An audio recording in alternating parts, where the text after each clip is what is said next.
नमस्कार दोस्तों, मैं आपका स्वागत करता हूं आपके अपने चैनल तहसील कॉन्टैक्ट में।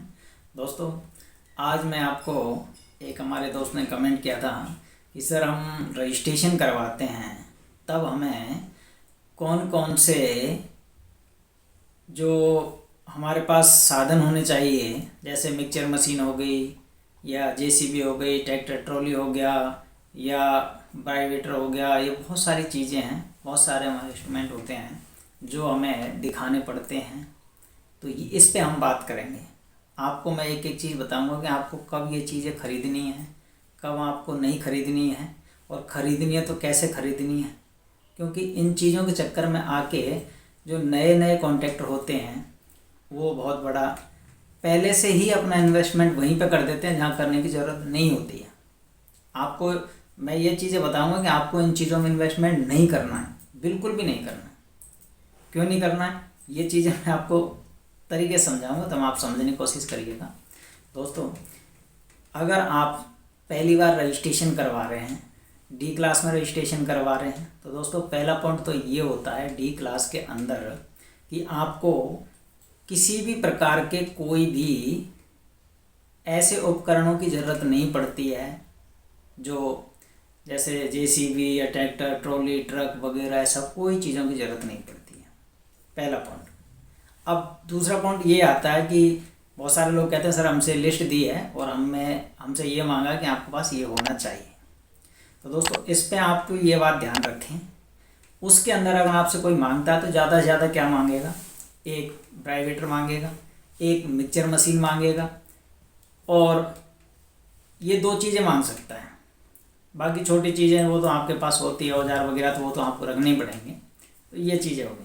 अब आप देखिए, अगर आप नई खरीदते हैं, जैसे ब्राइवेटर है, सस्ता आता है, 2-3 हज़ार का आ जाएगा, इलेक्ट्रिकल वाला आप ले सकते हैं, वो चीज़ ठीक है, आपको खरीद भी सकते हैं क्योंकि वो सस्ता है, 2-3 हज़ार रुपये कोई बड़ी बात नहीं होता। लेकिन अगर आप नई मिक्सचर मशीन खरीदेंगे तो आपको करना क्या है, नई मिक्सचर मशीन ना खरीदें क्योंकि बहुत महंगी पड़ेगी। आपको करना क्या है, कोई भी पुरानी मिक्सचर मशीन आप ले सकते हैं या आप उसका फ़ोटो भी दे सकते हैं, अपने पास हो या किसी दूसरे की हो, उससे भी काम चला सकते हैं। कैसे कि भाई ये मशीन मेरी है, या उससे आप ख़रीद लें, पुरानी ख़रीद लें, वो रख सकते हैं। मतलब 5,000 7,000 8,000 में आराम से पुरानी 10,000 तक मिल जाती है। सस्ती से सस्ती खरीदें जो चलाऊ सौदा हो, या नाम मात्र के लिए वैसे ख़रीद लें जैसे कि भाई ये मेरी है, मैंने दे दिया, ठीक है, इसने ख़रीद लिया, हो गया। इससे ज़्यादा ना करें, नई ना ख़रीदें, क्योंकि कोई देखने नहीं आता आपके पास की मशीन है या नहीं है, सिर्फ फॉर्मेलिटीज़ पूरी होती है, ये ध्यान रखना। पहला, अब आपको ख़रीदना है तो पुरानी ख़रीदनी है, और ना तो ना खरीदें, बिना उसके भी काम चलता है। क्योंकि इसका रीज़न ये होता है कि आपको पहली बार में कोई बड़ा काम नहीं देगा। डी क्लास में छोटे काम मिलते हैं, 10 लाख से 10, 15 या 25 लाख तक का काम मान के चलना, और इतने में आपको मेंटेनेंस के काम ही मिलेंगे छोटे छोटे। कोई नाली वगैरह हो गया, कोई ऐसा ही टूट फूट का रिपेयर का, या कोई पार्क फारक का काम मिलता है, उनके अंदर इन चीज़ों की आवश्यकता नहीं पड़ती है, बहुत कम काम होता है। इसलिए आप इन चीज़ों में वेस्टेज खर्चा ना दें, क्योंकि आपके लिए एक एक रुपये कीमती होगा, क्योंकि आपको हर जगह पे पैसे से बात करनी पड़ेगी। क्योंकि जहाँ भी आप छोटा सा काम करेंगे तो उसके लिए पैसे चाहिए, तो अपनी मनी को बचा करके रखें अपने काम के लिए, क्योंकि माल मटेरियल आपको ख़रीदना पड़ेगा, हर चीज़ के लिए लेबर मिस्त्रियों को आपको देना पड़ेगा। नए हैं तो एक एक चीज़ का ध्यान रख के चलना पड़ेगा।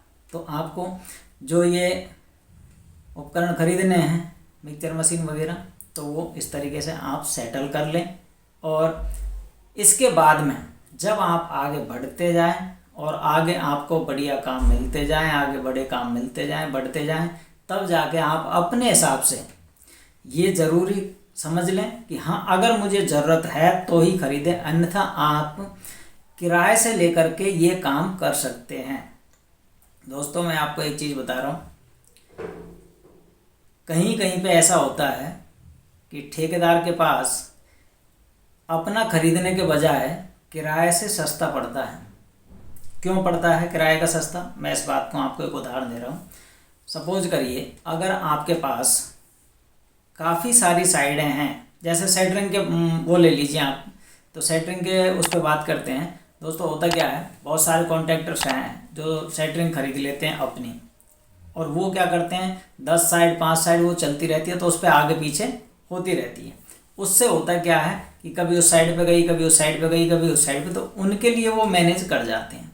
अब दोस्तों अगर आपके पास कोई भी एक साइड है और उसके लिए आप नई सारी चीज़ें खरीद के आप रख लिए, तो पहला पॉइंट तो ये ध्यान रखना कि एक साइड से आपको वो प्रॉफिट नहीं मिल सकता जो आपको पूरा प्रॉफिट वहाँ से निकलेगा, क्योंकि ये विशेष ध्यान रखें। दूसरी चीज़, वो काम होने के बाद में अगर लकड़ी प्लाई वगैरह की है सेंटरिंग, तो आप समझना एक बारिश में ख़त्म हो जाती है अगर कहीं एक जगह रख दी तो। इससे फ़ायदा ये है कि आपको किराए से लेना फ़ायदा होगा, क्योंकि दूसरा पॉइंट वहाँ पे आ जाता है कि आपको रखने के लिए गोदाम चाहिए। अगर अपना है तो ठीक है, अगर अपना नहीं है तो किराए से लिया, तो समझना वो पैसे आपके वहाँ पे दिक्कत कर जाते हैं, क्योंकि वहाँ देने पड़ेंगे तो दिक्कत होगी, आपका चार्ज बढ़ जाएगा। दोस्तों इन बातों को आप विशेष ध्यान रखें। आपको सेंटरिंग वगैरह ऐसी चीज़ें एक साथ में नहीं खरीदनी चाहिए। पहले कम बचाने के चक्कर में रहें, कम बच जाएं, लेकिन अपना सामान ना खरीदें। उसे खरीदने से दिक्कत ये रहेगी कि आपका जो पैसा है वो उधर वहाँ फंस जाएगा और आपको काम करने में दिक्कत आएगी। आप सदा ये ध्यान रखें, अपने पास, मैं ठेकेदारों की बात कर रहा हूँ, मतलब बहुत सारे ठेकेदार ऐसे हैं जो अपने पास काम करने के लिए 10-20 लाख रुपए एडवांस रखना चाहिए अपने अकाउंट के अंदर, क्योंकि कभी भी कोई भी ऐसा काम आ सकता है जो अर्जेंट में आपको करना पड़े, और ऐसी टाइम में अगर आपके पास पैसे नहीं है तो आपको दिक्कत हो सकती है। दोस्तों शौक़ पूरा करना हर आदमी का एक जज्बा होता है। हर आदमी सोचता है कि यार मैं तो ये करके ऐसे कर लूँगा। दोस्तों शौक़ पूरे आप बाद में भी कर सकते हैं। जब आपके पास अच्छी खासी इनकम हो जाए तो आप ज़रूर शौक़ करें, लेकिन अगर आप स्टार्टिंग कर रहे हैं तो आप शौक़ों को भूल जाइए। मैं बहुत सारे लोगों को ऐसा जानता हूँ जो क्या करते हैं, आएंगे अपनी शौक़ों के लिए अपनी बढ़िया ऑफिस खोल लेते हैं और बढ़िया गाड़ी घोड़े ले करके वो अपना पूरा सेटलमेंट ऐसा जमा लेते हैं कि हाँ भाई बढ़िया ये ठेकेदार है। लेकिन दोस्तों अगर आपके पास काम नहीं है तो समझना आपकी सारी शौक़ वहीं पे वहीं धरी रह जाएंगी, आप बर्बाद हो जाएंगे। इसलिए आपको सबसे पहला काम ये करना है कि शौक़ बाद में, पहले अपना बिजनेस देखना है, और बिजनेस में बहुत अच्छी तरीके से मन लगा करके आपको बिजनेस में टाइम देना है। बिजनेस के बारे में सोचना है कि मुझे काम कहाँ से मिलेगा, कैसे मिलेगा, काम के बारे में जानकारी अच्छी खासी होनी चाहिए, तो जानकारी लेते रहें, नई नई जानकारी सीखते रहें, किताबों से सीखें, बिजनेस मैनेजमेंट के फंडे आपको सीखने पड़ेंगे। ये बहुत सारी चीज़ें हैं जो आपको शायद ही कोई बताएगा। तो दोस्तों अगर आपको ये वीडियो अच्छा लगे तो आप एक लाइक ज़रूर करिएगा। थैंक यू दोस्तों।